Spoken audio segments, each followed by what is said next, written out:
Hello student, chemistry की online class में आपका स्वागत है। आज का हमारा टॉपिक है क्लास 12 की केमिस्ट्री के लेसन नंबर 7 पी ब्लॉक के तत्व से एक इंपॉर्टेंट क्वेश्चन को समझना। तो चलिए शुरू करते हैं। तो हमारा क्वेश्चन है ज़ीनान डाइफ्लोराइड की ज्यामिति आकृति बनाइए। ठीक है ना। तो ज़ीनान का नंबर होता है 54 और इसमें जो होता है इसके अंदर होते हैं, इसका अष्टक पूरा होता है और इसका जो इलेक्ट्रॉनिक विन्यास होता है वो होता है ज़ीनान। तो इसके पहले क्रिप्टान आती है और क्रिप्टान के बाद में ज़ीनान में आता है 5s में 2 इलेक्ट्रॉन होते हैं और 5p में कितने इलेक्ट्रॉन होते हैं 6। मतलब इसमें s में 2 और p में कितने इलेक्ट्रॉन होते हैं 6 इलेक्ट्रॉन होते हैं। तो इस तरह से हम देखें कि s में होंगे इसके 2 इलेक्ट्रॉन और इसके p में जो होंगे वो होंगे कितने इलेक्ट्रॉन 6 इलेक्ट्रॉन। ठीक है।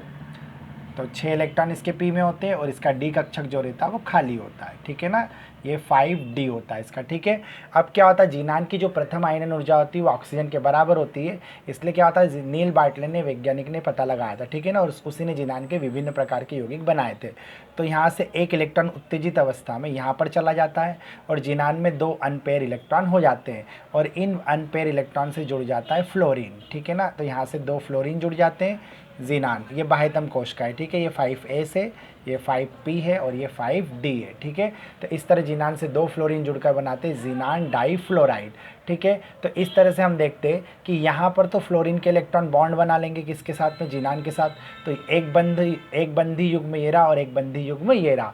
मतलब ये 2 इसमें बंधी युग्म है। ठीक है। और 1 2 3 इसमें 3 जो है इलेक्ट्रॉन के जोड़े तो हैं वो पर किसी से बंधे हुए नहीं है। तो इनको बोलेंगे अनाबंधी इलेक्ट्रॉन युग्म, मतलब लोन पेयर। मतलब इसके अंदर 3 लोन पेयर होंगे जो हमने बनाया 1 2 और 3।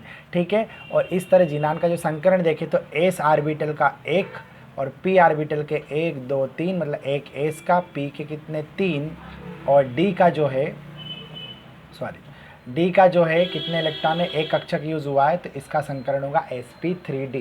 ठीक है। अब लोन पेयर की वजह से क्या होता है, संकरण के अनुसार इसकी जो ज्यामिति आना चाहिए त्रिकोणीय द्विपिरामिडी होना चाहिए, लेकिन 3 लोन पेयर की वजह से क्या होता है इसकी आकृति विकृत हो जाती है और ये एक रेखीय आकृति में आ जाता है। ठीक है ना। तो इस तरह से हमने देखा कि ज़ीनान जो होता है, ज़ीनान उसकी जो ज्यामिति आती है, जो उसका रचना बनेगी वो आपको ज़ीनान बनाना है और ऊपर और नीचे 2 फ्लोरीन लगाकर इसका त्रिभुज बनाना है ना। और इस त्रिभुज के तीनों कोनों पर 3 अनाबंधी इलेक्ट्रॉन युग्मों को रखना है और यहाँ पे तो फ्लोरीन बंधी युग्म से आ जाएंगे। तो संकरण हुआ इसका sp3d, आकृति इसकी रेखी हुई, ज्यामिति जो हुई इसकी त्रिकोणीय और ऊपर और नीचे 2 पिरामिड, बंधी युग्मों की संख्या 2 है और अनाबंधी युग्मों की संख्या 3 है। तो उम्मीद है आप समझ गए होंगे ज़ीनान डाइफ्लोराइड की ज्यामिति। अब मिलते हैं अगले वीडियो में अगले टॉपिक के साथ। तब तक आप पढ़ते रहिए। Best of luck for your exam.